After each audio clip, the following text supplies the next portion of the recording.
ni Jesus, no? Kabalo man siya sa witness sa mga apostoles. They're already actually, mura sila og nabungkag, no? Tungkol silang kabuol, nabiyaan sila ni Jesus. Muna nga, sigurista kanunay ang Ginoo. No? Muna gitawag natong plan B. In kaso malimot mo, padalaan ka mo sa mapahilumdom kaninyo kanunay. And that is verse 26. The advocate. Now, it is also called paraclete. Okay. Vocabulary building. The original word in Greek, of course, the Greek man ang original na language is paraclete. Parakletos. Now, what is the meaning? What is the literal meaning of paraclete? Siya ang tawag, siya ang tigsyagit. Parakaleo sa Greek. No? Para is, mura na siya paragraph. Kaleo is to call. To keep on crying actually. The one who cries out. Now, when the word paraclete is translated to Latin, it becomes advocate. Okay? Ang root word sa advocate is voco, meaning to say to voice out, to call. Okay? The one who calls. And that is what the abogado is doing. Abugar. Abugar. Mga abugar.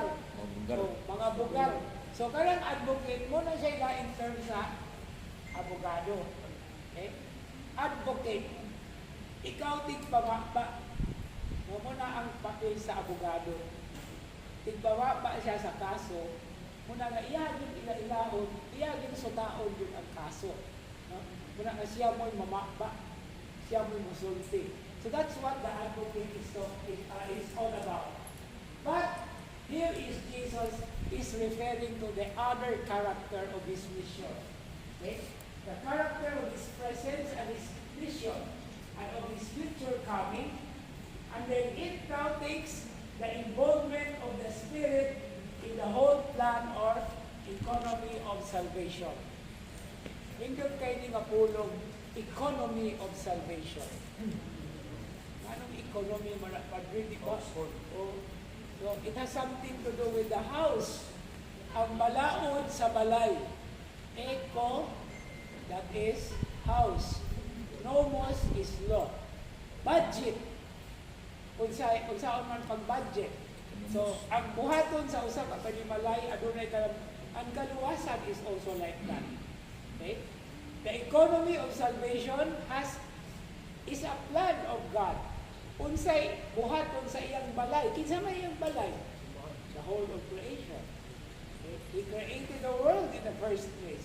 So there is a plan for that world. There is an economy. So we're not talking about business here, but economy of salvation is a very significant expression. And the Holy Spirit is part of it. That's why it's the Father, the Son, and the Holy Spirit. In the Trinitarian dimension of our faith in the one true God. And then, ginumagan pa ni Jesus, He will teach you. Okay? He will teach you and remind you.